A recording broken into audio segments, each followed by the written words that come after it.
وبرکاتہ۔ آج پھر سے ایک نئی حدیث سن لیتے ہیں۔ الصلاۃ والسلام علیک یا حبیب اللہ۔ الصلاۃ والسلام علیک یا نبی اللہ وعلی آلک واصحابک یا رسول اللہ صلی اللہ تعالی علیہ وسلم۔ درس کا آغاز چلا ہے غافل انسان۔ کیا ہے؟ غافل انسان۔ حجت الاسلام امام محمد غزالی رحمۃ اللہ تعالیٰ علیہ رحمۃ الرضوان کی مشہور و معروف کتاب احیاء العلوم جلد نمبر 3 صفحہ نمبر 183 اور مسند امام احمد ابن حنبل جلد نمبر 3 صفحہ نمبر 56 پر یہ حدیث درج ہے۔ کم کھانے اور پینے والا افضل انسان ہے۔ ہیڈنگ میں محبوب خدا مصطفیٰ جان رحمت صلی اللہ علیہ وسلم سے پوچھا گیا کون شخص افضل ہے، کون شخص کون آدمی افضل ہے، کون انسان افضل ہے؟ نمبر 1، آقا کریم صلی اللہ تعالی علیہ وسلم نے فرمایا جس کا کھانا اور ہنسنا کم ہو افضل ہے۔ نمبر 2، اور اتنے لباس پر راضی ہو جائے جس سے سطر کو چھپا لے، کپڑا پر کپڑا، کپڑا پر کپڑا، کپڑا پر کپڑا پہن کر کے لوگوں کو دکھانا، یہ مطلب ہے۔ نمبر 3، مصطفیٰ جان رحمت صلی اللہ تعالی علیہ وسلم نے ارشاد فرمایا یعنی اعمال کا سردار، اعمال کا سردار بھوک ہے اور نفس کی ذلت ادنا لباس میں ہے۔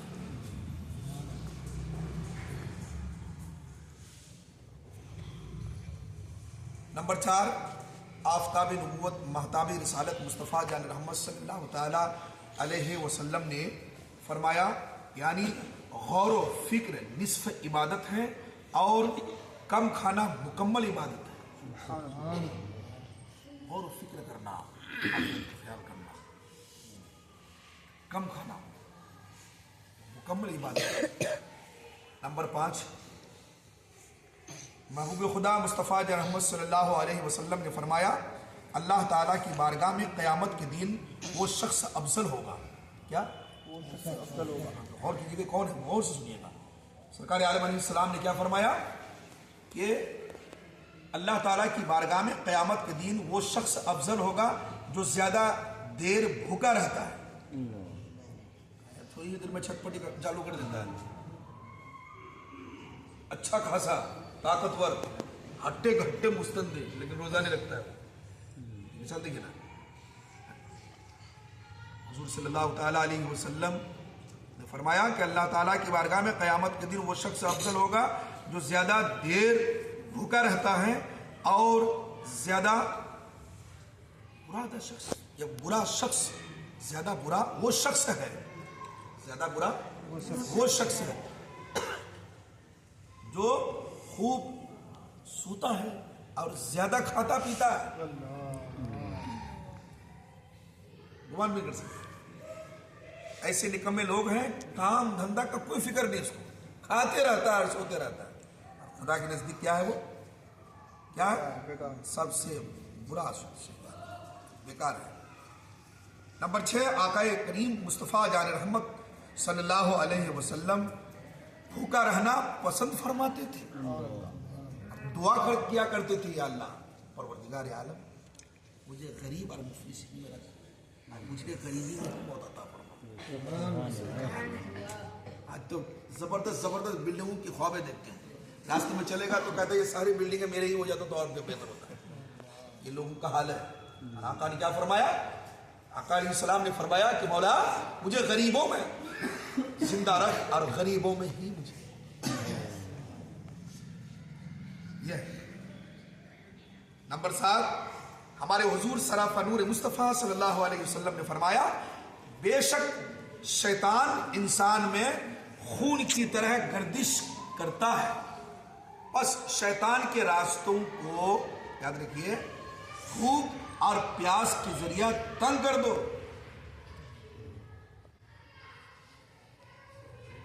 اب دیکھیے صحیح بخاری شریف جلد نمبر 2 صفحہ نمبر 812 پڑھیے، حدیث ہے، بس اس کا ترجمہ پیش کر رہا ہوں۔ جنت کا دروازہ کھٹکھٹاؤ بھوک اور پیاس سے۔ جنت میں جانا چاہتے ہو نا؟ ہاں۔ امیر المومنین ام المومنین حضرت عائشہ صدیقہ رضی اللہ تعالی عنہا فرماتی ہیں، میں نے حضور صلی اللہ تعالی علیہ وسلم سے سنا کہ آقا کریم صلی اللہ تعالی علیہ وسلم نے فرمایا، بخاری شریف کی حدیث ہے، یعنی جنت کے دروازے کو کھٹکھٹاتے رہو تمہارے لیے کھول دیا جائے گا۔ حضرت عائشہ صدیقہ رضی اللہ تعالی عنہا نے عرض کیا، یا رسول اللہ صلی اللہ علیہ وسلم ہم کس طرح جنت کا دروازہ ہمیشہ کھٹکھٹائے؟ تو آقا کریم صلی اللہ تعالی علیہ وسلم نے فرمایا، بھوک اور پیاس کے ذریعہ۔ ہمارا معاملہ کیا؟ تو ایک لمحہ کے لیے بھوکے ہم نہیں رہ پاتے، حالت خراب ہو رہی ہے اور بار بار کھانے کی عادت ہے۔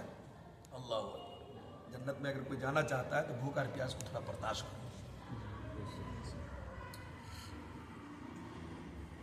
طبرانی شریف کی حدیث ہے، ترجمہ پیش کرتا جاتا ہوں میں تاکہ ناسب۔ آقا کریم صلی اللہ علیہ وسلم نے کبھی پیٹ بھر کر کھانا نہیں کھایا۔ اللہ حضرت عائشہ صدیقہ رضی اللہ تعالی عنہا فرماتی ہیں کہ میں نے کبھی نہیں دیکھا کہ حضور صلی اللہ علیہ وسلم نے پیٹ بھر کر کھانا کھایا ہو۔ آج تو ہمارا معاملہ کیا ہے کہ ہم اتنا کھاتے ہیں، الٹی بھی ہو جائے تو کوئی غم نہیں، بستر خراب ہو جائے تو کوئی غم نہیں، اور کہتے ہیں ہم آقا علیہ السلام کے ماننے والے ہیں۔ آقا کا دم بھرنے والوں ذرا سوچو کہ آقا صلی اللہ تعالیٰ علیہ وسلم نے کبھی پیٹ بھر کر کھانا کھایا؟ کیا کوئی کمی تھی آپ کو؟ کائنات کے مختار ہیں، سرکار دو جہاں ہیں، مالک کون و مکان ہے، سب کچھ نبی کے لیے، زمین و زمان، مکین و مکا، چنونی و چنا، بنے دو جہاں، سب سے اعلیٰ و اولا کیا آقا علیہ السلام کی ذات مبارک۔ حضرت سیدہ طیبہ عابدہ زاہدہ فاطمۃ الزہرا رضی اللہ تعالی عنہا روٹی کا ایک ٹکڑا لے کر مصطفیٰ جان محمد صلی اللہ علیہ وسلم کی خدمت میں حاضر ہوئی تو آپ علیہ السلام نے پوچھا یہ ٹکڑا کیسا ہے؟ تو سیدہ طیبہ نے عرض کیا کہ میں نے ایک روٹی پکائی تھی تو میں نے آپ کے بغیر کھانا پسند نہیں کیا ہے، اس لیے یہ ٹکڑا آپ کے لیے لائی ہوں۔ تو آقا صلی اللہ علیہ وسلم نے فرمایا 3 دن کے بعد یہ پہلا کھانا ہے جو تمہارے والد کے منہ میں جا رہا ہے۔ اللہ عبرت کی بات ہے۔ حدیث کی معتبر کتاب سیاہ ستہ کی ابن ماجہ شریف باہولا علوم، بھوک سے سوچ عظیم اور دل زندہ ہوتا ہے۔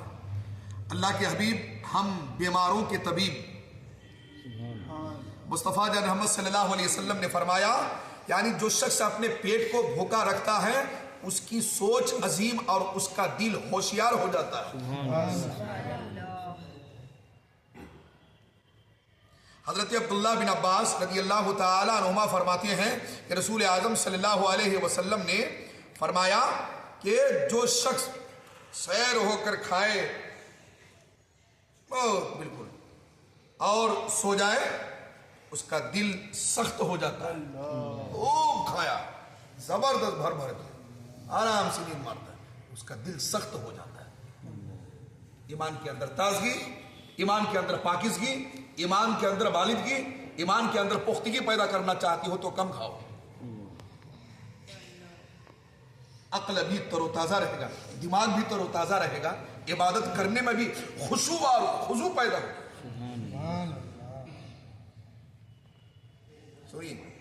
سن رہے ہیں نا آپ لوگ؟ اور پڑھتے ہیں ہم لوگ ایک بار، صلو علی الحبیب صلو علی الحبیب صلی اللہ صلی اللہ تعالی علیہ وسلم۔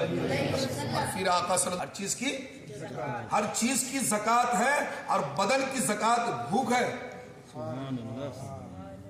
اب گمان بھی نہیں کر سکتے. کبھی سنا آپ نے؟ ہر چیز کی زکات ہے, ہر چیز کی ہے. سونا چاندی, بینک میں پیسوں کی, کھیتی باڑیوں کی, جو اناج پیدا کیا آپ نے,